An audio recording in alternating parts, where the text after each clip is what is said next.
United States submarine base at Key West, Florida. A dispatch that quoted President Truman's press secretary, Charles Ross, as saying that President Truman has no knowledge of any secret project by this government that would give substance to the existence of such objects. Ross also said that both the Air Force and the Navy deny that such objects exist. I'll try to like fucking use what I was saying was I'm gonna try to use a normal speaking voice and try to refrain from freaking out. Good luck. Thank you. Good luck. Hey, what's up? My name is Noelle, and I haven't told Chelsea this, but the other day, Wednesday morning, actually that would have been Thursday morning to be precise. I was woken up at 4 a.m. This is wild. You want to know why? Yes. Because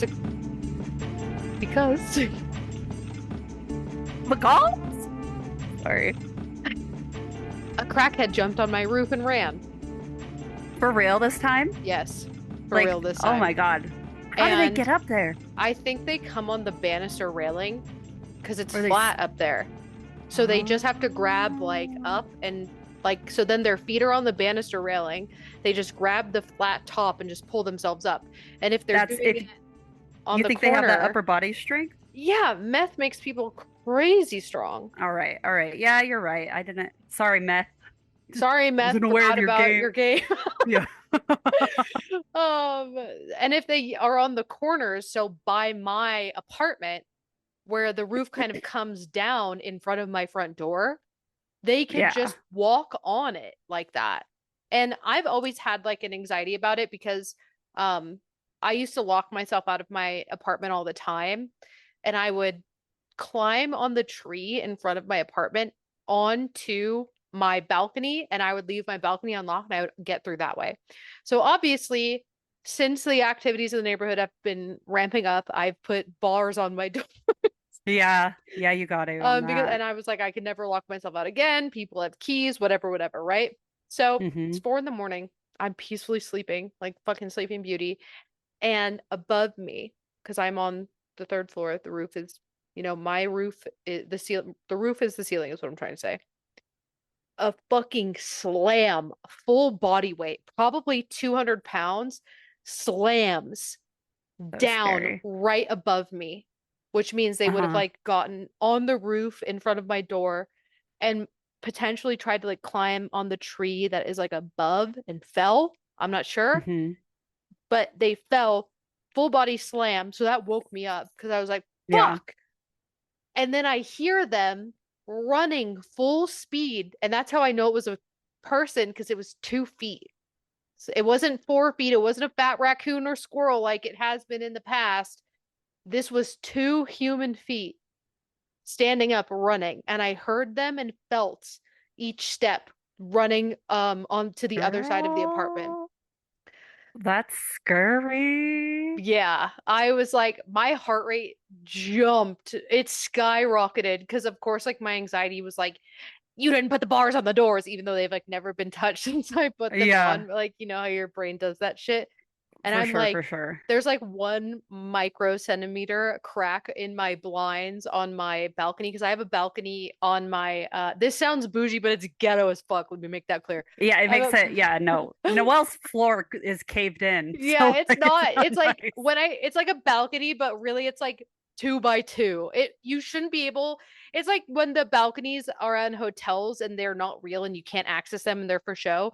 That's what mine should be, but you can actually access it. So I have one on my living room and on my bedroom. The bedroom one has never been accessed because it's always been sketchy.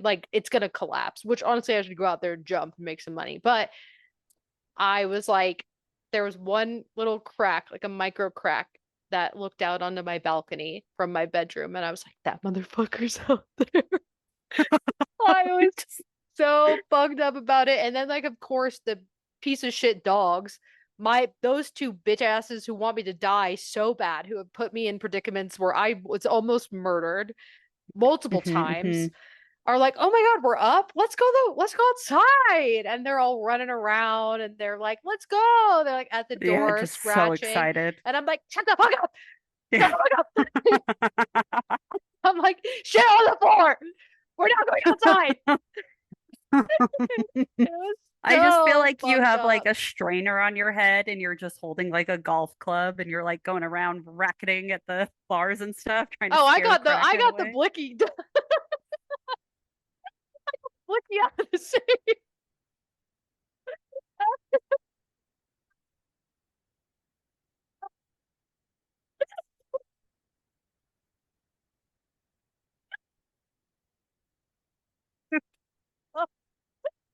I hope you're like the first stand your ground Utah law that's like happens in a while. Oh my God. Woo. Oh So man. so yeah.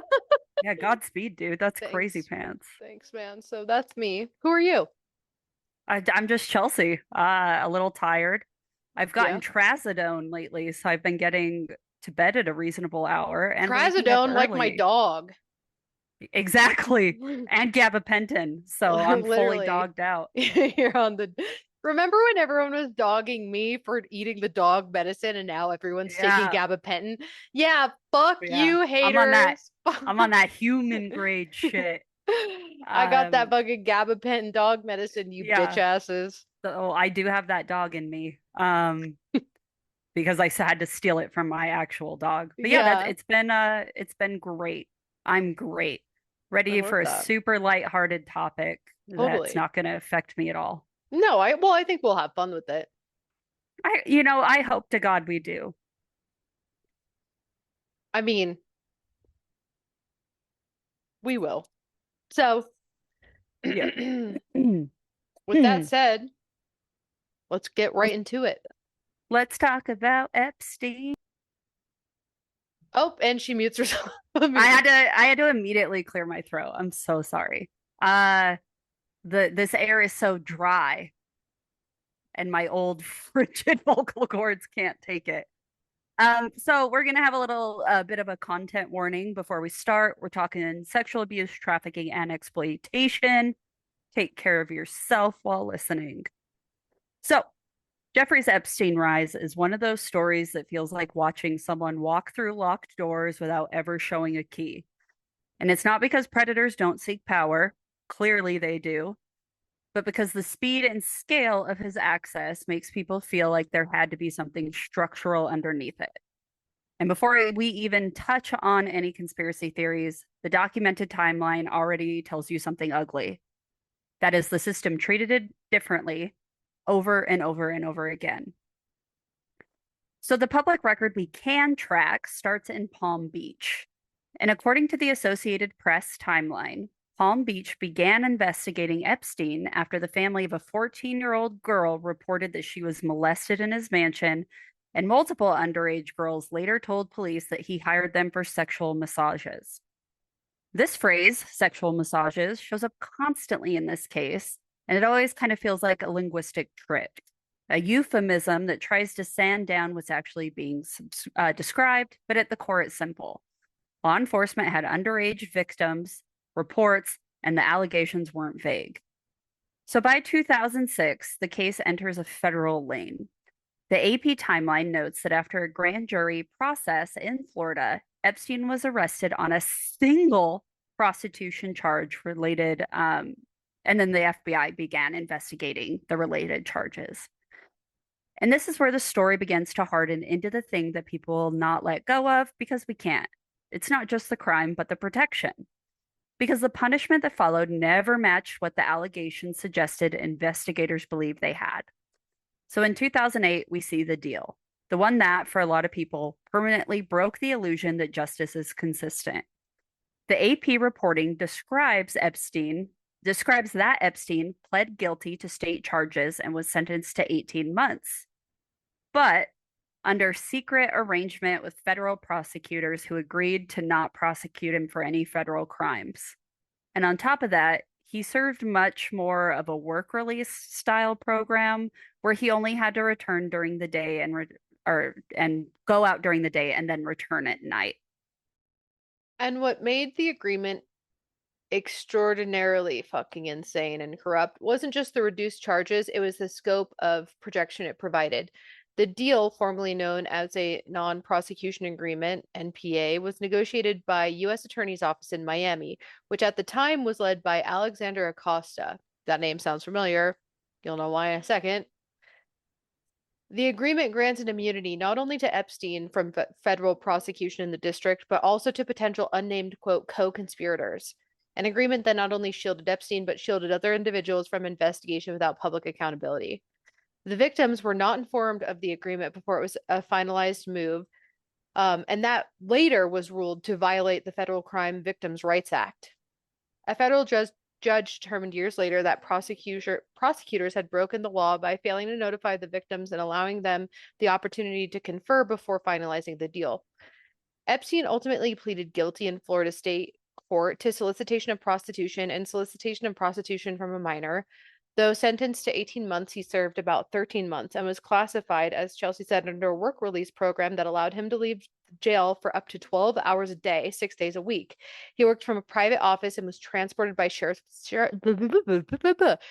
deputies, sometimes reportedly beyond what typical work release rules permitted. And I want to say beyond with a giant fat asterisk. He would walk in and out of there like they left the jail cell open. He just came in and out as he pleased. He didn't check in with anyone. He didn't have to do anything. He just like got to do what he wanted. And it was like staying in a hostel.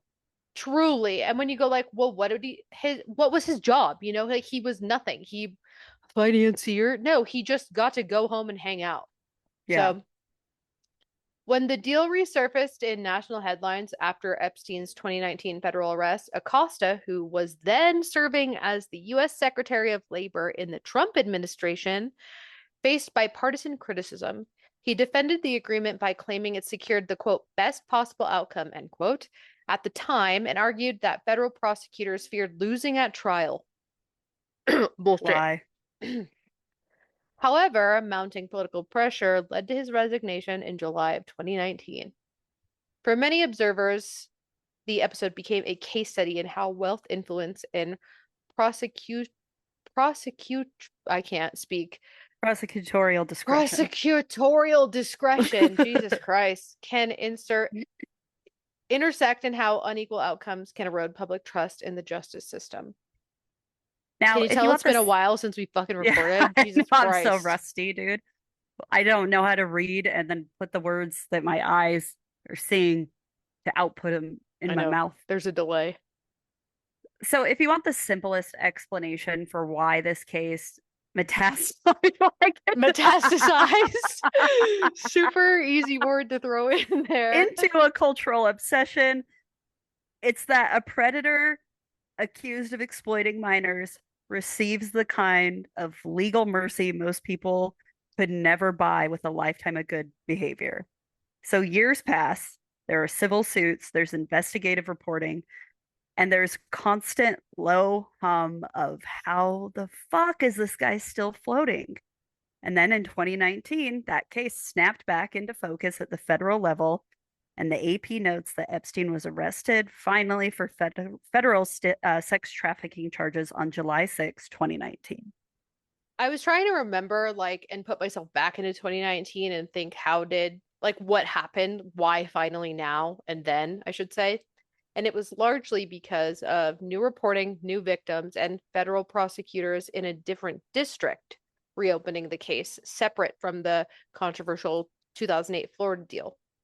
Specifically, investigative reporting reignited the case. In late 2018, the Miami Herald published a major investigative series by journalist Julie K. Brown that re-examined the 2008 plea deal. So, really made it the first time the public got to know about it because it was very, hush-hush. Mm-hmm. And in the report, it identified additional alleged victims, revealed how victims were not notified of the deal, detailed the unusual immunity provisions, and all of this renewed national scrutiny of the agreement negotiated under Alexander Acosta. The public backlash was significant and prompted federal authorities in New York to review the matter independently, because that's where some of the new victims were from. The 2008 non-prosecution agreement applied only to the Southern District of Florida. So in 2019, prosecutors in the Southern District of New York, a completely separate federal office, brought new charges. because if they didn't, it would never be able. It's the like double jeopardy thing. Yeah. Also, dun dun. I like to think that That's the jeopardy noise. SVU. Yeah. No, SVU, Law and Order SVU. Oh, you're doing it too happy. Oh. It's like Bum, dun bum, dun. dun, dun, Yeah, there you go. bum, bum. Also kind of Anyway, could be the Netflix sound. I don't know. yeah, bong bong, That's how you were saying it. bong bong. That's how Mariah would say it. Okay, scary jump scare. Mariah Carey Sorry. mentioned jump scare. So as mentioned, they were able to do this because the alleged crimes involved conduct in New York and elsewhere. The earlier Florida agreement did not automatically protect Epstein from prosecution there. So cutting around Florida's bullshit allowed them to attack with different federal jurisdiction. In July 2019, Epstein was arrested at the Teterboro Airport in New Jersey and charged in New York with sex trafficking of minors and conspiracy to commit sex trafficking. Prosecutors allege that between 2002 and 2005, he operated a trafficking scheme involving multiple underage girls in New York and Florida. During searches of his Manhattan residence, authorities reported finding large amounts of cash and large quantities of photographs of young girls. This strengthened the federal case, and by 2019, the Me Too movement had heightened scrutiny around sexual abuse and powerful men. Public tolerance for the secret plea deals in sex crime cases had been diminished, and there was an intense media attention and bipartisan political pressure. All of that created an environment far less favorable to have a quiet resolution.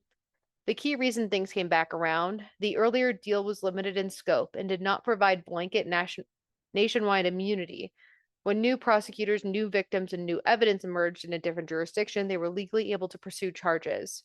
So if it wasn't for the new victims who happened to be in a different location, he would have never been able to be charged again. Mm-hmm. Epstein pleaded not guilty in 2019 and was held at the Metropolitan Correctional Center in New York, where he died in custody in August of 2019, right before the trial. And investigators concluded that he killed himself. Right. And that's the official conclusion. And that's also the moment that the story stops being just true crime horror and obviously becomes rocket fuel for conspiracies. That's where we come in. Because what we see here is a case already defined by extraordinary access, extraordinary leniency, and then we're going to add in the death in custody. People are going to want that vacuum to be filled with theories. And that's where the second part of this episode lives, in the oily, blacklit zone where the story stops being, how did one predator get away with it? And starts being, okay, who benefited from him getting away with it, allegedly for legal reasons? Because once you sit with the timeline long enough, like the reported abuse of minors, the system moving like molasses, the secret arrangements, the velvet gloved consequences, you're going to start asking the kind of questions that makes your personal FBI agent rub their temporals and stare into the middle distance. Because the question is, was Epstein just a monster with money, or was he a monster with utility? So it's time to put on the tinfoil, artisanal foil, one may say, and really dive into the kind of conspiracy that says if intelligence agencies exist to collect leverage, and if leverage comes from the compromat, then what does an operation like Epstein's look like to people who think in tradecraft? So let's dive into that. Compromat, by the way, is the Russian term short for compromising material. So think photos, videos, recordings, emails, receipts, anything that can humiliate, incriminate, or destroy someone's reputation. And this is way past gossip. It's 100% control. It's the kind of information that you keep in your back pocket so that if somebody stops cooperating, you can basically say, sure, you do that, then I press play. And the hard boundary before we go full Detective Batman is talking about alleged intelligence ties does not necessarily mean the Jews did it, because that's where someone's brain is immediately going to go. Go sprint into the sun if that's you, because we're talking about the specific allegation about a specific person, and the name claimed is Mossad, not some vague, gross Jews run everything sludge. So yes, we are making the claim Epstein was an agent of Mossad. We are staying very far away from Jews control everything. That's just that. That's it. That's it. Um, the reason why this theory won't die is because it fits a shape, access, indulgence, protection, and a case that repeatedly gets handled like it's radioactive. We're talking Mossad. We're not talking the Jews. Yes. And I also want to take a second to talk about the Mossad. The Mossad is Israel's foreign intelligence agency, and I want to talk about some of their tactics. Take the case of Mahmoud al-Mabhouh in Dubai on January 19th, 2010. He was a senior commander for Hamas and he was assassinated in his hotel room at the Al Bustan Rotana Hotel. According to preliminary forensic reports, he was first paralyzed with a muscle relaxant delivered via injection and then suffocated with a pillow. The operation was carried out by a team of around 20 operatives who used forged passports from Europe and Australia to enter Dubai. And when the assassination was complete, the hotel room was left locked from the inside, chained and latched untouched, as if no one had entered at all. And the CIA reportedly tried to figure out how it was done, experimenting with magnets and mechanical manipulators, but they could never replicate it. The hotel staff couldn't gain access to the room using conventional means because, again, it was locked from the inside. And in the end, they had to enter through a window on the 20th floor. Dubai officials say they were 90 to 99% sure this was a hit by the Mossad. And I'm not sure how familiar any of you are with the story of the dancing Israelis. I actually had no idea what this was. Never heard this. So on super base level, I think it could be something like Riverdance. Kinda. So on September 11th, 2001, as the Twin Towers were hit, eyewitnesses in New York spotted 5 men. I have their names here, but I'm not gonna say them because I don't feel like it. But there's like 2 brothers, Katzenberg brothers, Eleanor and Samuel and Marami. But they're real people, acting in a way that was frankly disturbing. They were reportedly jumping, high-fiving, cheering, and dancing while the plane struck. Witnesses said the men were taking photos and filming, some even before the attacks fully unfolded, capturing the chaos in real time. The men were linked to a moving company called Urban Moving Systems and were seen hanging around a white van, which is very like CIA coded, or some would say Mossad coded. When police detained them, they reportedly found maps of the city with locations highlighted, box cutters, nearly 5,000 in cash hidden in a sock, and foreign passports. Bomb sniffing dogs were brought to the van and reacted as if explosives were present. Later, the FBI discovered that the 2 men, the brothers Kurzberg, had ties to the Mossad. Still, all 5 were released without charges, with their lawyers claiming it was just immature, reckless behavior. Over the years, photos and videos released under the Freedom of Information Act, along with alleged amateur footage and CCTV clips, proved it wasn't a conspiracy. You can see the men dancing and celebrating as the planes hit the towers. Some of this footage made its way onto YouTube, but was eventually taken down. You can still see it on Reddit. And this is just one piece of a much larger puzzle around 9/11. There were persistent questions about foreknowledge, the theory being the Mossad knew something was coming but didn't intervene because they would benefit from the US going to war in the Middle East, hence the dancing, not because of the attack, but because of what it would do for them. And here's where we start seeing information from CIA officers. So let's dive into one specifically. This is an actual former CIA officer named John Kiriakou, who is controversial for very specific reasons. And honestly, Kiriakou. Sorry. Thank you for correcting me. You're welcome.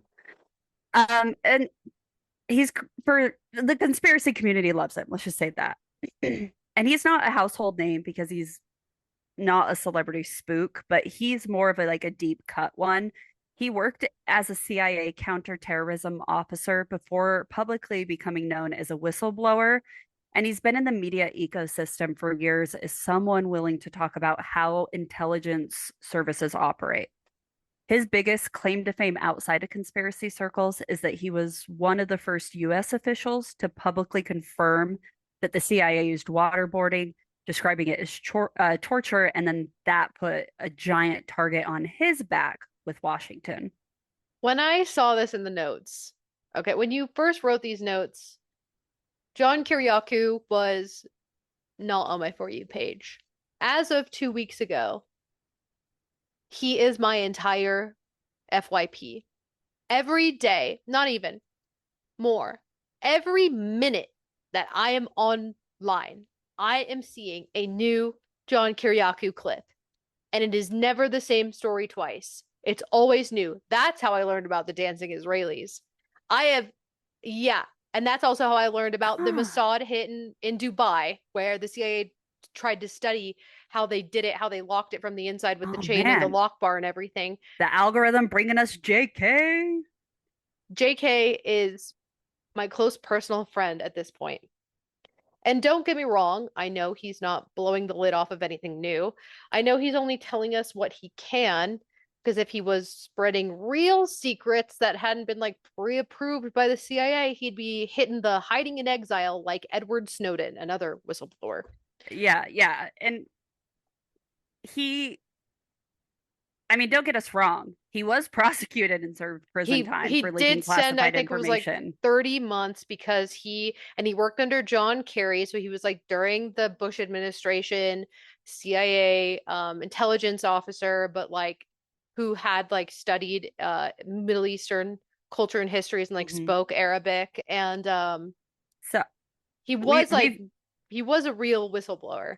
Yeah, he's learned how to play the game now. Yeah, he's just like not saying, like, he's not going full Edward Snowden whistleblower. He's going he's going like they were torturing people in Guantanamo whistleblower, and we were like, yeah, we know, right? Like we saw the pictures, like dare I say he's more of an atmospheric global commentator and has at one point worked with the Russian government news outlets. Yeah, he's worked with everyone. And like I know that some people find it sketchy. I think we should all just be sketchy because like at the end of the day, he was a former CIA operative, and like he's still kind of like, even though he's been prosecuted, he's still kind of like, as someone who spends every day with John Kiriakou, he moves in a way that I would say is adjacent. Like if they tapped on him, because he even talked about like being out of the CIA, and like when they tapped on, and this is how he knew they were indicting him, is like they tapped on him to like, hey, will you help us? And he's like, well, I was always a patriot, so I said, yeah, why not? Like if they asked him to do something, he probably would, even still to this day, even though he might not admit that. It feels that way. So I don't know.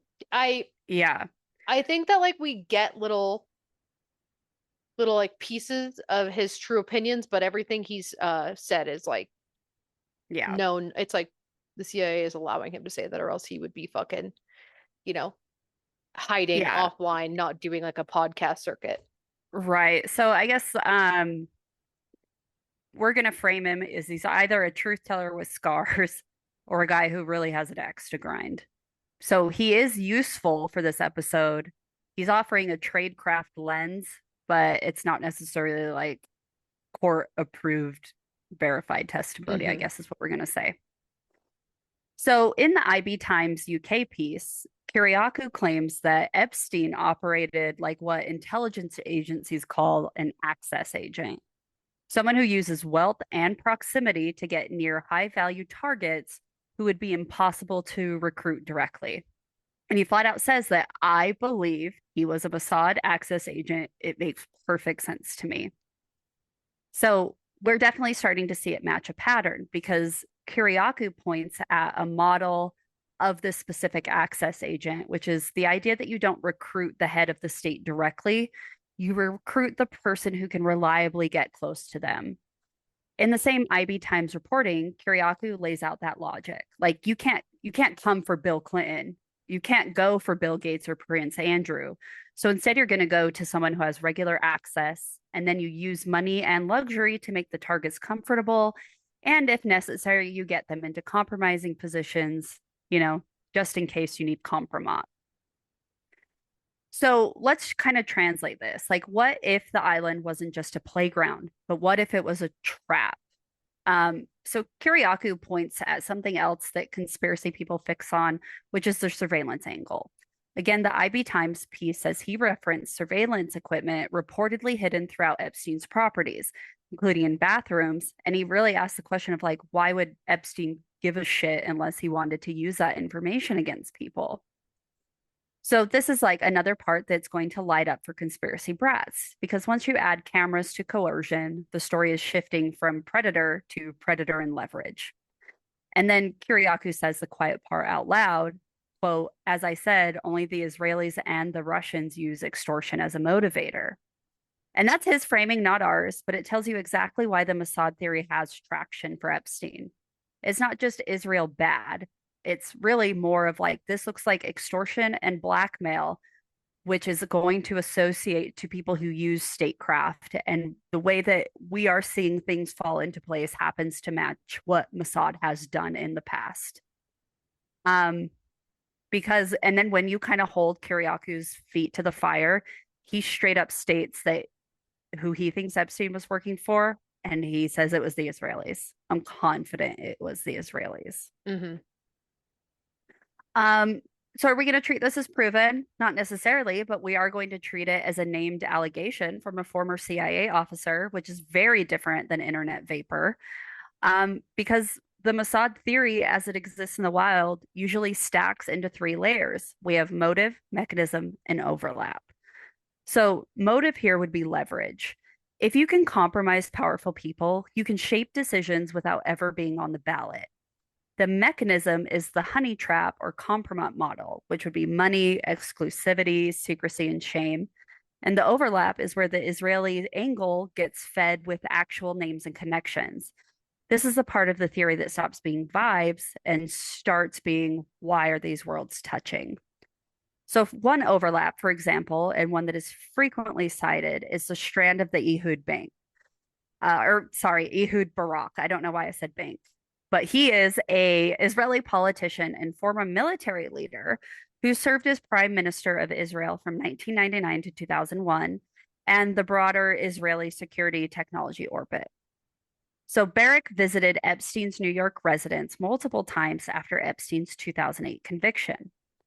In 2015, Barak's investment vehicle was reported to have received funding from sources linked to Epstein.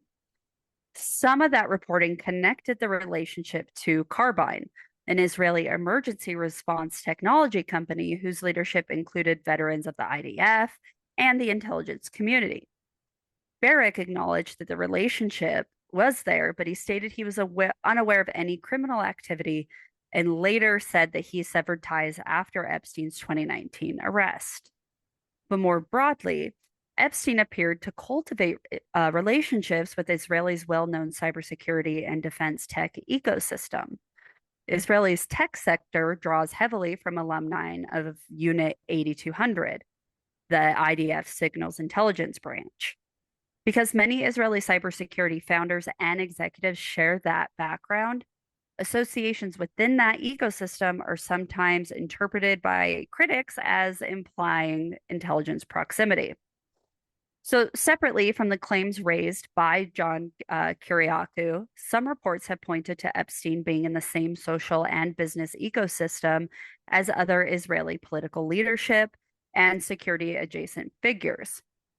Middle East Monitor, citing materials published by Dropsite News, has claimed that leaked emails show an Israeli intelligence-linked public affairs figure, Yoni Koren, has stayed at Epstein's Manhattan residence multiple times and was involved in brokering cybersecurity ventures and coordinating high-level meetings with former CIA Director Leon Panetta and U.S. defense officials. So that's an allegation from the outlet, and it's the exact kind of allegation that makes people go, oh, okay, so we just now are looking at state-adjacent networking. It's also important to situate these claims within a wider pattern. Speculation about Epstein's intelligence ties. Former U.S. Labor Secretary and disgraced piece of shit Epstein dick sucker and Trump lover, Alexander Acosta, reportedly told Trump transition officials that he had been told Epstein, quote, belonged to intelligence, though he did not specify which service and later indicated he did not have direct knowledge confirming that assertion, which, like, sure. right? I bet. Yeah, like whatever. Girl, Yeah, whatever. Girl, whatever. whatever. Oh, you didn't know? BSFFR. Be so fucking for real. Yeah, he's like the line that they're willing to let out is like Epstein belonged to intelligence. Like, girl, he said, hey, you guys, Epstein worked for the Mossad, but now he's gonna act all new. Now he's gonna act all brand fucking new. Yep, yep, yep. But here's the part that I love because I, as part of the public, really want the neat MacGuffin, like the thing that will just come into the story and tie everything up. Um, we want it to be the list, but here's one even better because there is a binder labeled clients in the fucking desk drawer. And Kiriaku Hull's argument implies that there is leverage that might not need to exist as a single document, but it instead exists in recordings, favors, fear, whispered reminders, and the list is a social fucking weapon. And that's why the stories will always feel like it has missing pages because the MacGuffin here, the Epstein files, is a conglomerate of information. It's not just here are all the people I fucked with. It is literally images, promises, handshakes, and things like that. It is so much bigger than just what we're going to see in the emails. But I don't want this to like spin off into fan fiction though, because sources that try to be sober about this and say that the publicly available evidence is circumstantial and contested, there's no real undisputed and declassified document that's going to conclusively prove that Epstein was a Mossad operative in the public record. But that doesn't mean we drop the fucking theory. It just means that we're operating in the fog, and that is where intelligence stories live. We have to start sifting through these emails and filing the connections ourselves because the government is not going to hand it to us on a silver fucking platter. While we may want courtroom proof that Epstein was Mossad, what we're seeing now with people like Kristi Noem and everyone coming out from Washington is when they say that there's no evidence, what they mean is that there's no clearly wrapped bow on it. What we are going to be seeing is adjacent to, right? It's Israeli political security adjacent worlds that they're trying to label as conspiracy theory to decrease the validity of them, but that's not how it fucking works in the real world. There's always going to be exculpatory evidence, but there's also going to be correlation equals causation. It doesn't mean it's not valid. Does that make sense? Yeah, no, absolutely.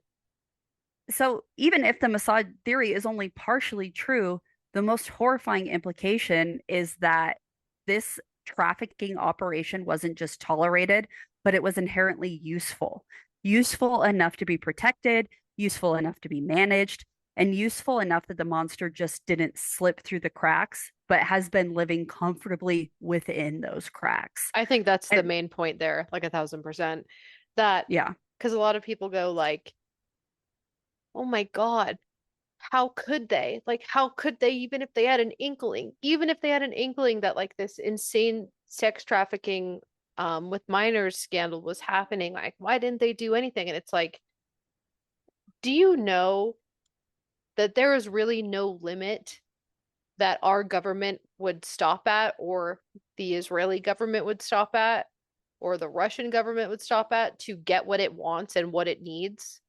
Like, we know, we can say as like Americans who look into the real history of like the CIA and the FBI and what our government has done from the beginning to current, and it's no surprise, it's no shock, like, to think and to know in your heart that there's literally nothing off the table. There's nothing off the table if it gets you what you need. And when people try to like chew on that, like, why would they allow that to happen? It's like, because if Epstein had access to people that the Mossad wanted, or wanted information on, or wanted to blackmail to get to like extort or whatever, they don't give a fuck. They don't give a fuck that there's some underage sex trafficking scandal. They don't give a fuck. Are you kidding me? No. They're like, great, awesome, perfect blackmail for us. Exactly. Why would they go tell anyone? Why would they go do anything about it? Because then that would mean all of their little pawns are out of play. They don't want that. Yeah, exactly. And that's what we're seeing right now is America has become a live stream nervous fucking breakdown with a rotating cast of villains, And Epstein was the perfect political pressure valve. And they're trying to keep us confused because one week it's release everything. The next week it's actually nothing new exists. Then wait, there's a law. Then wait, there's a memo. Then wait, there's millions of pages. It's it's true crime brain rot, really. And it's a government narrative bouncing around in real time while people yell about transparency like it's a fucking exorcism. Like Mm-hmm. it like to get specific, in July 2025, an FBI memo said that there was no incriminating client list and no credible evidence that Epstein blackmailed prominent individuals. Then in November 2025, Congress passed and Trump signed the Epstein Files Transparency Act, which put the government on a clock to disclose investigative files with limited exceptions. But then reporting shows the deadline drama and delay politics. The DOJ was supposed to disclose by December 19th, 2025, and there was public blowback over slow or incompetent release or incomplete releases. And now, No, literally today, incompetent too. Incompetent too. You could say that. yeah, incompetent and incomplete releases. And now, literally today, February 27th, 2026, the Department of Justice has said that it has released over 3 million pages plus 2,000 videos plus 180,000 images with redactions and categories of withheld material. So they tell us nothing, then suddenly there's over 3 million pages. And I'm not saying automatically that that means spy op, but I am saying that it means that the public has been trapped in a loop where the government alternates between nothing to see and here's a mountain of paper, heavily redacted, but trust us. It's not closure, it's just gasoline. And that's where the Mossad theory becomes psychologically inevitable because, especially with Americans' current politics, we have no trust, but people are asking what happened. And then we're also asking, well, then like who's driving this bus? Yeah, who's You know? driving this? Because the public sees a predator get a sweetheart deal. We see then we see that sweetheart deal person, Epstein, die in custody. And now we have memos, acts, deadlines, partial drops, massive drops. People assume the missing piece is power, but really intelligence is a language that we have to use when we can't explain power in any other way. So Mossad controlling everything, but really it's someone in an intelligence adjacent orbit found Epstein useful. That's what we're saying here. And that the horror really is that the trafficking wasn't a scandal, but it was a fucking asset. Mm-hmm. And an asset doesn't get caught, an asset gets handled, an asset gets exceptions, an asset gets arrangements, an asset gets treated like a biohazard that needs containment, but it's not a crime that needs justice. So you're never going to get a single magic list. The public really wants that tidy binder, but leverage doesn't require office supplies. Leverage can live in relationships, in fear, in quiet reminders, and the fact that everyone involved knows what everyone else fucking did. So that just means you can dump 3 million pages on the public, but you're still protecting the real weapon. And that is the social circuitry of compromise, allegedly for legal reasons, though. Yeah, for legal reasons. For legal reasons, this is all alleged, and we are totally happy and content and would never kill ourselves or disappear. We want to be here. Anyway, um, yeah, you know, I at first when I thought like the theory of Epstein being tied to the Mossad, I couldn't figure out the connection. And then when I heard John Kiriakou talk about the dancing Israelis and how they were celebrating the 9/11 terrorist attacks because it knew it would get the United States and the Middle East, which would allow Israel to benefit and make fucking insane money on it, and then be a part of like a land and oil grab. When you Mm-hmm. realize that, you go, oh, right. Like it becomes like for a minute there, I was trying to figure out, well, what does the Mossad benefit from Epstein? Like, why specifically him? And it's because he was like a little octopus touching everything, not just in the United Yeah. States government, but in every government. And that's what we do know from the Epstein files, that he had a finger on someone everywhere, not Yeah, even just in the United States, totally he's outside of it. lady fucking whistle down, dude. He knows everyone's shit that's Hmm. going on in the ton, but everyone wants to know what's going on. So they're all just playing into this game where they all want to participate and they all want to be relevant, but the right hand is pretending to not know what the left hand is doing. Hmm. And when you start dangling the carrot of, unfortunately, sex trafficking to these fucking monsters and they start taking it, really you're just snowballing down the hill because it just means you're getting more information, you're getting more access, and you're just getting more compromise on these people. Oh, 1,000%. And I also think the fact that there's so many American politicians, American diplomats, American business owners, American celebrities in it and throughout the files and like Epstein's contact list that also kind of proved to me that this leans more heavy in the Mossad because like the Mossad gains everything, has everything to fucking benefit from having the United States in its fucking pockets, as we have Mm-hmm. seen, as we are living and experiencing. So that's the other reason why I'm like kind of hook, line, and sinker on this. Like if Epstein is an asset for an intelligence agency, it's going to be the Mossad 1,000%. Because you also can't tell me it's the fucking pussy ass KGB when they got Prince Andrew's bitch ass slipping up in 4K. So, Yeah. you know, It's critical thinking, use your yeah. critical thinking skills. Well, and that's what makes it even more dangerous that we're so close to Israel. Like we gotta cut them the fuck off is the only way to like really. But we never can, and that's why, because because if I'm being so They honest, got us by the short hairs. they've got us. And I'll bet the shit they have from Epstein on people in the United States government and, financial district, whatever, whatever, whatever, is probably the tip of the iceberg. And that's Yeah. why the United States is sending billions with a B of taxpayer money to Israel.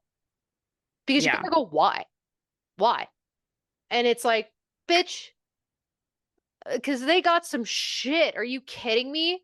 Mm-hmm. The type of shit that they have on people in the US government and people in power in the United States, people whose names you would never recognize, but who control everything behind the scenes and fund everything behind the scenes, those fucking five corporations in a trench coat that pretend to be the United States, they have shit on those motherfuckers that would make your mother pass out and cry. And that's why we're sending billions of taxpayer dollars to go fund a fucking genocide in Israel. Give Yeah, me a listen fucking break. to last podcast is starting a series and they are talking about like the Dumont Corporation being fucking evil. And these guys were supplying ammunition to like everybody in World War II, making money hand over fist. Like they don't have a side that they're fighting on. They're just wanting money. Yeah, they want money and power. So So we're fucked. I know it. I know it. I can't remember if it was 2003 or 2007, but there was some like older cartoon that showed like Netanyahu inside of Trump's head steering it like a tank. Hmm. And that was like just Trump being like a financier type guy. Yeah. And someone reposted it and Now was look like, where we are look now. at this. Isn't this like Hmm. shit has always been the same? So yeah, and I even think of that when I think about how the Iron Dome was gifted to Israel by the United States. Like, why Yeah. would we do that? Why would we build, you know what I mean? Like, if you think this country is giving out shit for free because they've got kindness in their hearts, you've got a fucking other thing coming to you. There's always And a I think reason why. and I think the bootlickers think it's genuinely like a religious thing, like which is so fucking crazy because they think that as soon as like Israelis return to Israel, then Jesus will come. And they're playing off that like biblical inner like ignorance to, get things their way. And people are like, well, if I stand against them, I'm a bad Christian. And they're pushing that narrative because why wouldn't they? I, Like well, I guess look at Ted Cruz, dude. I know, I'm trying to understand like American evangelical Christianity and like how that's just an impossible task to try to like figure out their reasoning and their justification is like, backwards. It's Alice in Wonderland ass shit. Makes no fucking Hmm. sense. So, Yeah. It's but it's a prison in here. I know it. But hey, that's that on that. Um, and speaking of things to get you out of this prison, you can go to the link tree that's in all of our bios. We are at Go to Hell Podcast. I'm at Noelle Fain. That is at Sith Lord. And in that link tree, you can find a link to our Patreon. Dollar get you in. come hang out. We have a link to our merch where 100% of proceeds are donated. And some of our merch is created by Kelly Holloran or at Wildwood Owl on Etsy. She makes cool shit for us. She makes cool shit in general. Go check her out. It's never not the season to give someone a gift from her. We also have I love presents. Sorry. I know. I love little presents. I love getting a little thing. I got you were saying on Patreon you got me some gifts. I got you a little gift too. I'm excited to give it to you. We have to So hang I out. know, probably next week when I'm back in town. Perfect. And also in our link tree we have a link to our YouTube page where you can bully us in the comments. And we have a link to some mutual aids if you are needing a little extra assistance or looking to help, check that out. It's like the universal page, so it'll take you to the different mutual aid spots and organizations and individuals within your area. And we also have, I don't know why you'd need it, but a link to listen to us, which is anywhere podcasts are heard. Oh yeah. You know, I'm gonna go again. I'm gonna go ahead. I can't. I'm Ba-ba-ba-ba. fucking toasted. I'm going to give a shout out to, I don't know who did it, but whatever genius online took all of the Epstein files and turned them into like a succinct website. It's called like J World, and it's a Gmail that is like Jeffrey Epstein's Gmail. So when you go to it, it looks like you're in Gmail reading his messages as if you were him. It's such a succinct way to ingest all of the horrific information because obviously I think the reason why they unloaded all of that onto us at once is because they just wanted to overwhelm everyone to not look through it. So um, it's a super smart and succinct way to understand the information at any level. So hail to that person. I'm gonna say hail cyanide tablets. May everybody have the tablet they deserve. Okay. I like that. I don't know. I've been thinking about Dune a lot lately, and I'm just thinking about the part where Duke Atreides like pops his tooth. Yeah, because sometimes you got to. I mean, I would. I would. If the Emperor was in my face, I fucking would. I'm not Absolutely, I even would. trying to act tough. My issue is that like dentistry in the United States is so fucking wackadoodle that it would like open on a casual Tuesday as you're like getting ice cream and then you die. Yeah, you're right. So, Like a filling would fall out and I'd kill a mhm. kid on accident. Yeah, exactly. Hmm. Exactly. Well, with that, let's get the fuck out of here. Okay, bye. Bye.